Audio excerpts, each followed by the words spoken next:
An honest woman trying to earn money to feed my children.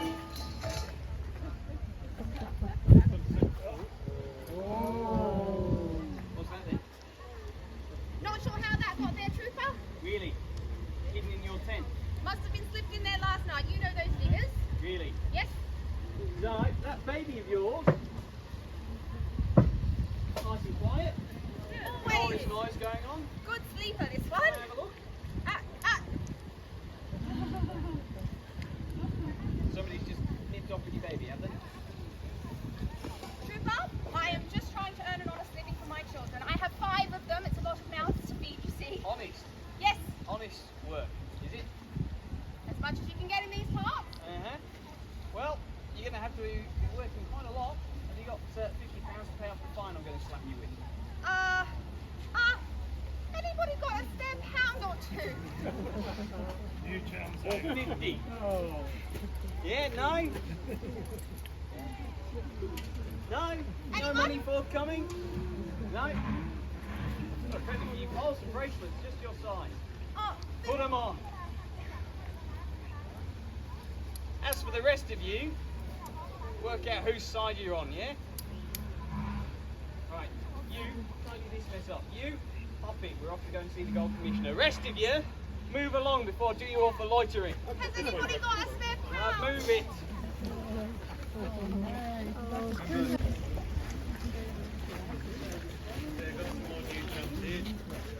So, with that folks, like introduce to Mr. Priest, best butcher on the diggings. This is the only butcher on the diggings. Next closest one's off in Creswick, about a day's hike away. Anyway, good morning. How are you? Morning. Yes. You're a bit late here, you know, because all the tripe and brains and kidneys have all been sold now. So if you'd like any tripe or brains, get here nice. Do you need any brains? I like brains. Very good. You need to get it nice early in the morning, Mum. All right. But I've got a few pieces of mutton left. As you all know, since the 1830s, when the squatters came down from New South Wales, this has all been sheep farms around here. So 1851, we've got to feed you something. And the easiest thing for us to do is mutton. Occasionally beef, if you're lucky, but not today. Just buy what you need for today, though, because you've got nowhere to keep it, do you? Yeah, very quickly. Yeah. As you can hear, I've squeezed all the maggots out already, so it's pretty much good to go. I'll let you go. So 7 shillings for the quarter, 14 shillings for the half, and then 20 shillings for a pound for the whole sheet. How much are many brains? And they got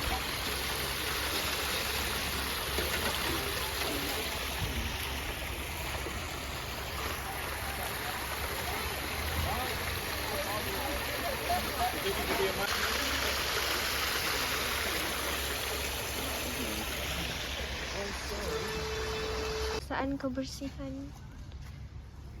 Macam ni lah diorang dulu. Tapi macam kalau most important person diorang dekat sini.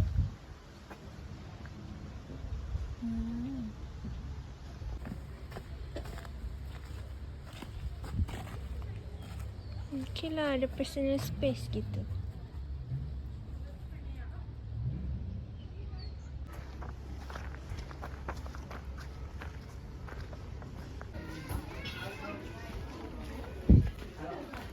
I remember at the time being like, this is the worst, I don't want to do it, I'm not going to do it, my brothers.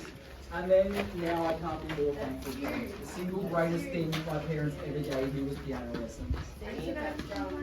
A long time. Yeah.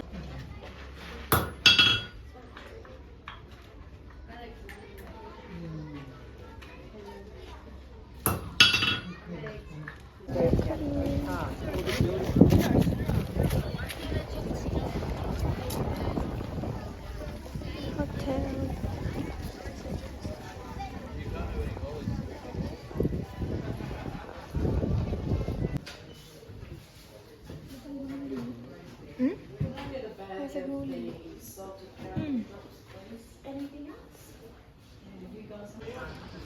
Groceries.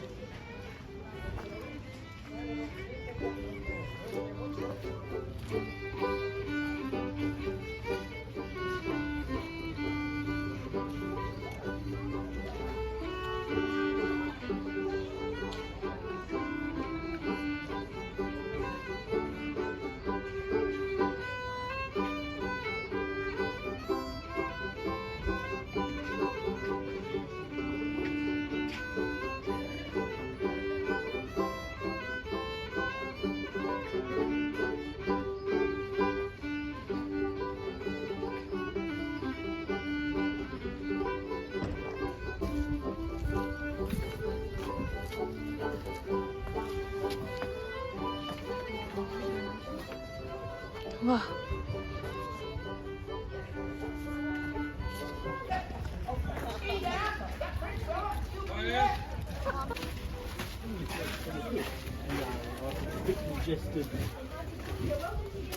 Please come through.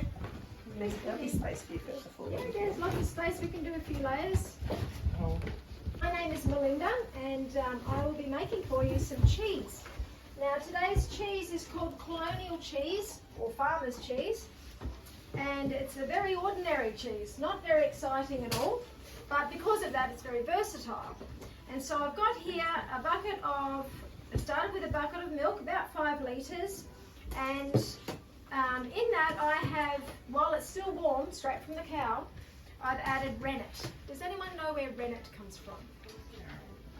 Cows. Anything specific about cows? Do you know? What is it? Hooves. Sorry? Horses' hooves. Horse? No, that's gelatin. Their stomach. Yes, from the stomach. So it's from the 4th section of the stomach of a suckling calf. So the calf has to be killed before it's even started eating grass or grain.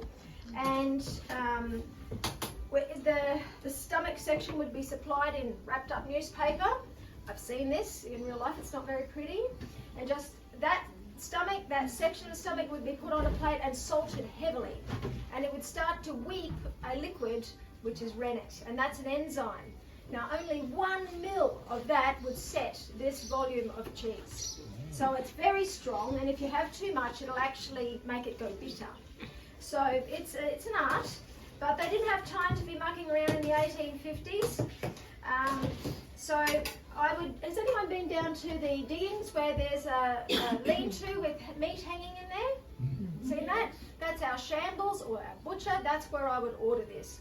So this was done in the cool of the season when the calves are being born, and the glut of milk is on. So lots and lots of milk flowing from the cows. And so we want to save all of that milk. We waste nothing in the 1850s. And we've got nice new little calves to supply us with the fresh rennet.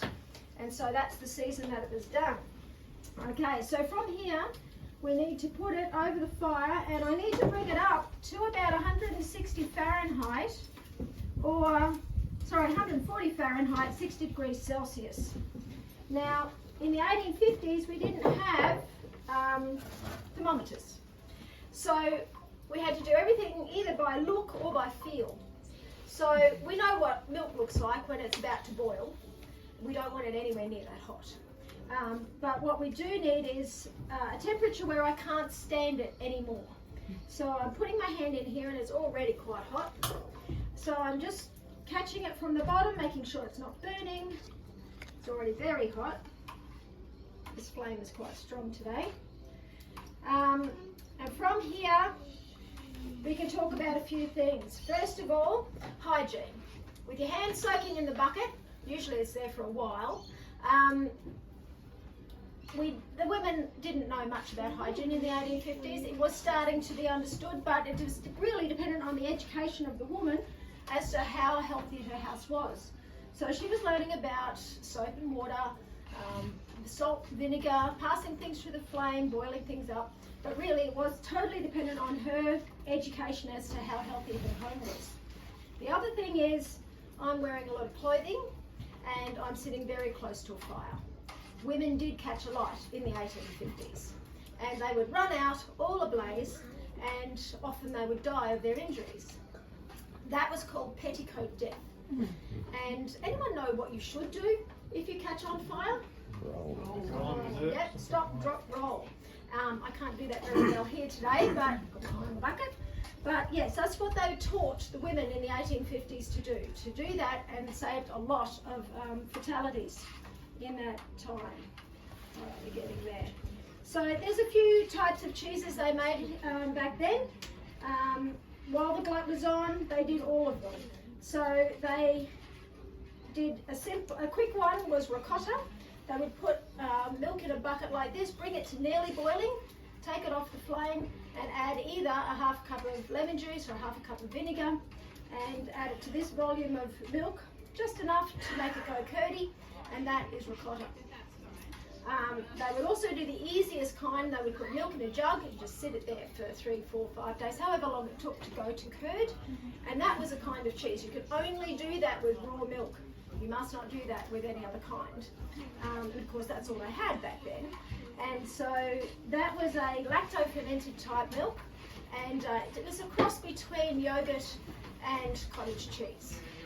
You would pour that into the cheesecloth, and then you would hang it off the clothesline until it was fully dripped. All right, that is rather hot. Okay, now with this, we have curd and whey. We need to drain one from the other. Now, I'll try not to splash it. Right? Most of the time the curd will sink to the bottom. It will look like cooked egg white, and that's exactly what we're after. So this is curd and whey. Reminds me of the little girl sitting on a tuffet. Little Miss Muffet. I'm just watching my pegs to make sure they don't give way, which sometimes happens. And then I have to start again, which is not much fun. There we go. Alright, now, one of the hassles I have is the cheesecloth isn't always porous. As porous. They would start with, there's various types of cheesecloth, very, very open weave, but then you lose half your curd as you're trying to drain it. Then you've got even open weave tea towels. They used whatever they had, because that's what you do. If you haven't got it, you just make do. So I'm just trying to get some of this whey down. We need to make this quite dry. Feel free to ask any questions. Oh, I didn't mention that with rennet, these days with normal cheeses, they use a vegetarian rennet, and that you can do at home even with a fig branch. Grab a fig, so long, score the stem, stir it through your warm milk, and it'll do the same job. So for those of you who are a little bit sensitive about little carbs, you don't have to worry. And these days it is mostly vegetarian. Alrighty, this is the tricky bit.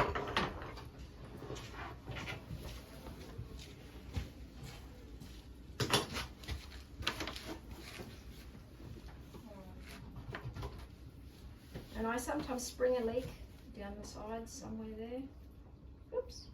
Now the volume of curd that you will get is around about 10% of your milk. So if you've got 5 litres, you'll get about 500 grams. But that is totally dependent on how much butterfat content you've got. So that's cream in your milk, which is dependent on the type of cow she is, how healthy she is, what she's feeding, how old she is, lots of things. Anyone got any dairies nearby to their homes? No? Yes? Got a few? Very good. If you have access to raw milk, that's perfect. Most of us don't, and it is illegal to sell raw milk. I have goats at home, so I'm able to use our goat's milk, and I have tried to make this cheese with my goat's milk. They make beautiful ricotta, but rennet-based cheese, my goat's milk turns into rubber. It's awful. I have mixed it with cow's milk, and that works okay, but it's totally dependent on that butterfat content, and my goats don't have a very high butterfat content in their milk. Okay, so now you can see here the whey is quite cloudy still.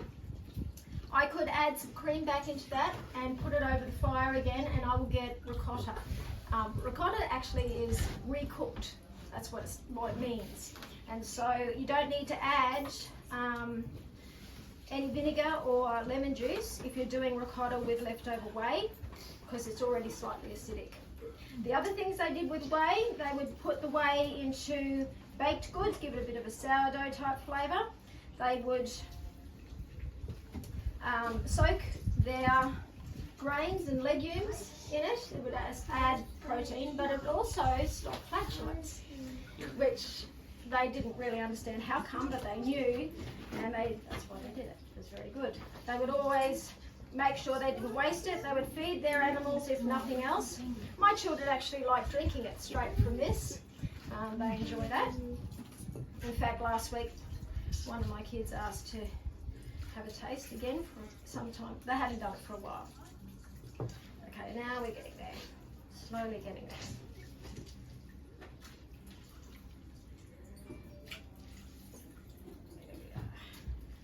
Now, the way that they produces from the raw milk in the jug is lacto-fermented, so if they had some of that and someone had an upset tummy, they would use that way to help settle their upset tummy, because it's lacto-fermented. Okay, here we go. There's the cheese, and in this stage it is very yummy. Very, very nice, and I'm told by my American visitors that in the dairy belt in America, some farms will sell this product in little baggies in the fridge on the roadside, and you can buy it that way with a spoon. So it is very tasty, and because it is very bland, you can turn this into anything. Curd cakes, sprinkle it on your potatoes. Sorry, curd cakes, yeah, like cheesecake. Just be creative. Whip it with some cream and you've got cream cheese. Add fruit, you've got a sweet dessert. Add savoury, you've got a savoury cheese. One of my... Okay.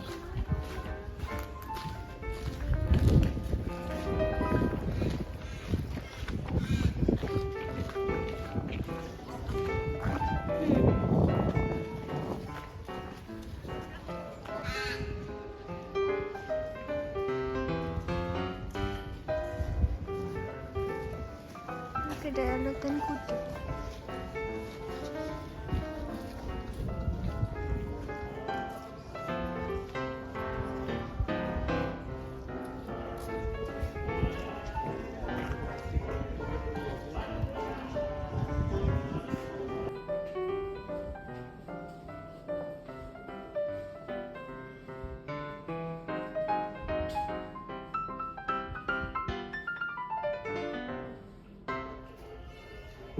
Gentleman's parlor. Ladies night. Wow.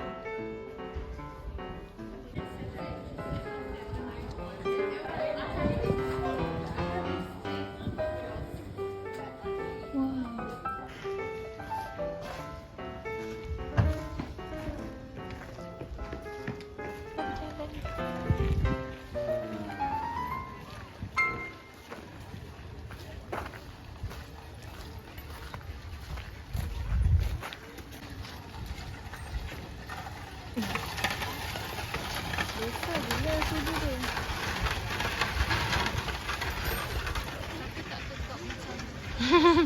Kuda polis tu.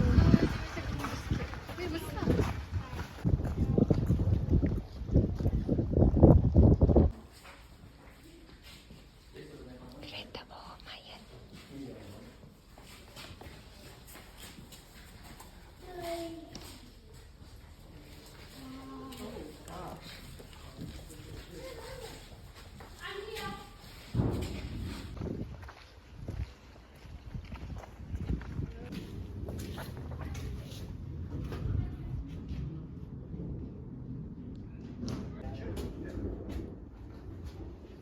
Cantiklah baju bomba ni.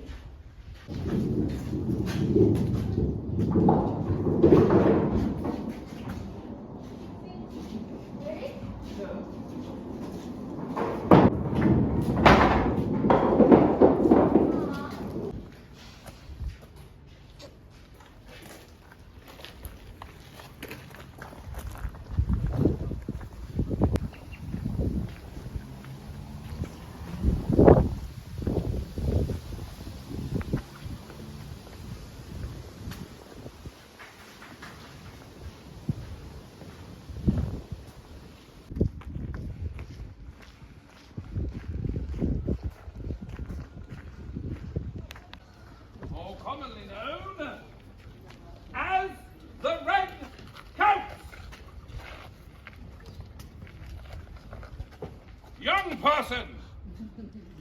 Yes, you. Why do you think we are called the Redcoats?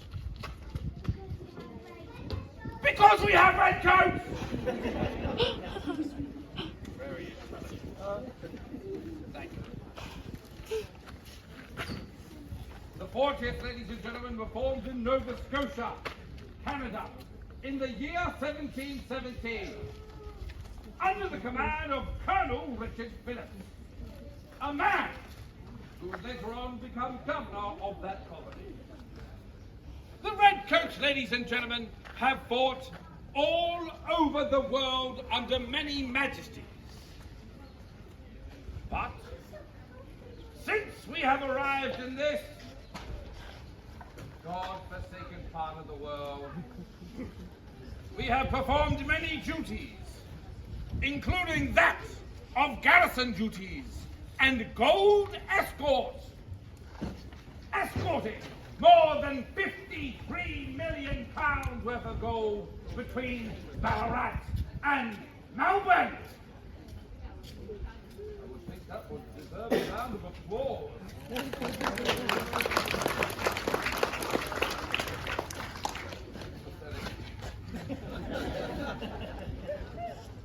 Whilst we were here, ladies and gentlemen, we were also involved in another small fracas you miners like to call your Battle of the Eureka Stockade. But let me inform you that it was not much of a battle, for we got up early one Sunday morning. We ran over the top of you. 22 miners were never seen at home again, whilst we were all home in time for a good feed of bacon and eggs. Young person! Have you ever had bacon and eggs? They are delicious.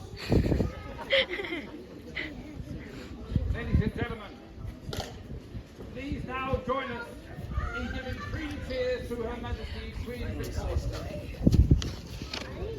Hip hip! Hooray! Hip hip! Hip hip! Lucky the children are here. Now, ladies and gentlemen, we shall be firing off a series of shots in salute. I will warn you all, this will be very voluminous in nature. And if you are of a delicate disposition, I do urge you all to firmly place your digits into your auricular organs.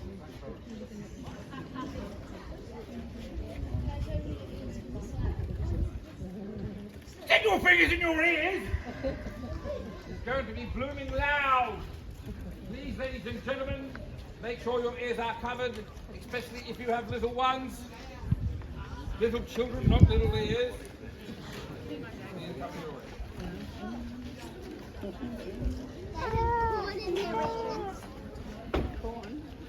Good! Honor out! Advance out! Shoulder out! Firing party, 1 pace forward, march! Port out! Fingers in your ears! Squad, freeze it! Bang in front of the left, squad, arm! Number 1! 2!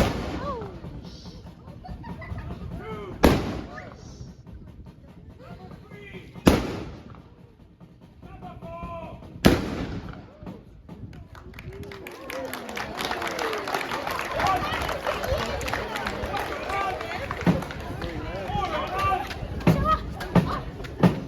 Thank you for that rapturous round of applause you would have given us.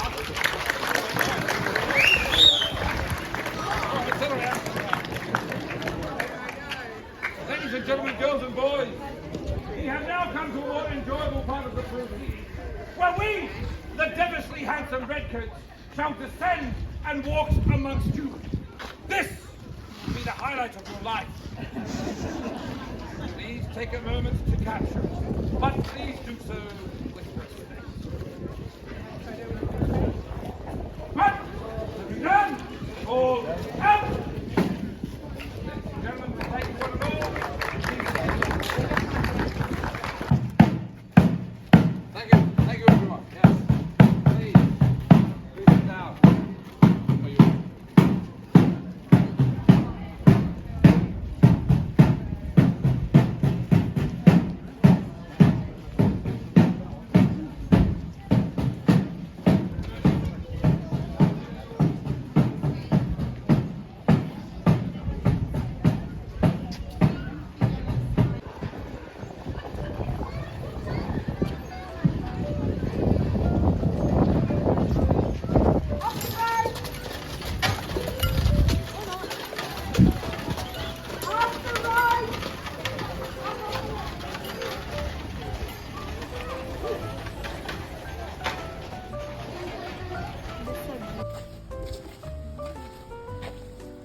terkejut saya. Besarnya. Beli kerana.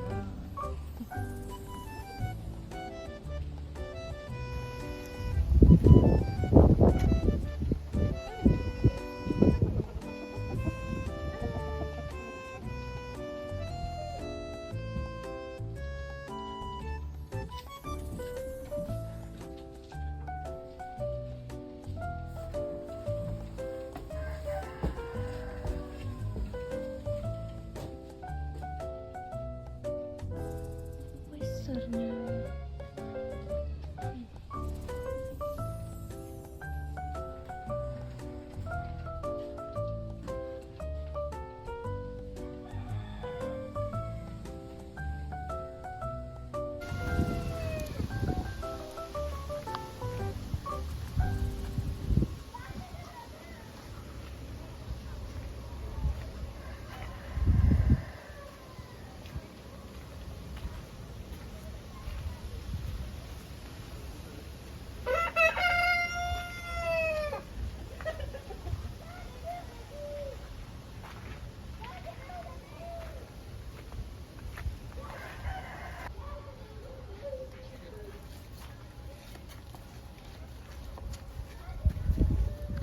Bunyi ayam versi Australia. Budak tu buat kokak doodle doo. Kalau kita kokok kok. Now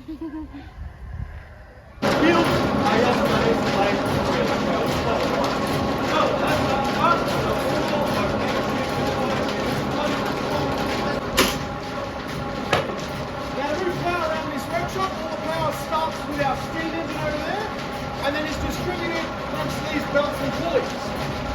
So the belt will power our hot blade.